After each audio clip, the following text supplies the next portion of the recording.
আজ করুন পার্শে মাছের ঝোল। অনেকে কয় নাকি পার্শে মাছের ঝোলের স্বাদ হয় না। আমি তো এইভাবেই রাঁধুম। এইভাবে রান্না কইরা আপনারা একবার দেখেন কি যে স্বাদ লাগে, মুখ দিয়ে ছাড়াইতে পারবেন না মাছের ঝোল। দেখেন মাছটারে আমি নুন হলুদ মাইখা ভালো করে লাল লাল করে ভাইজা নিয়েছি, সর্ষের তেলে ভাজুম। আলুগুলো লম্বা লম্বা করে কাইটা ভালো করে লাল লাল করে ভাইজা তুইলা ফেলছি। বড়িটারেও দিয়েছি, বড়িটাও ভালো করে ভাইজা লাল লাল করে তুইলা ফেলছি। ওই তেলে ফোড়ন দিয়েছি কাঁচা লঙ্কা আর কালো জিরা দিয়ে, একটা টমেটো বাটাও দিয়েছি, দিয়ে কষাইয়া জিরে আর লঙ্কা বাটাও দিয়েছি, দিয়ে ভালো করে কষাইয়া একটু জল নেবো যাতে পুড়ে না যায়।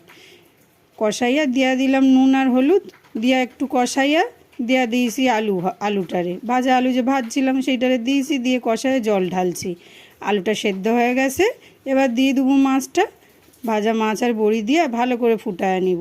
এইভাবে রান্না করে খাইয়ে দেখো কত সুন্দর লাগে। হয়ে গেছে আমার পার্শে মাছের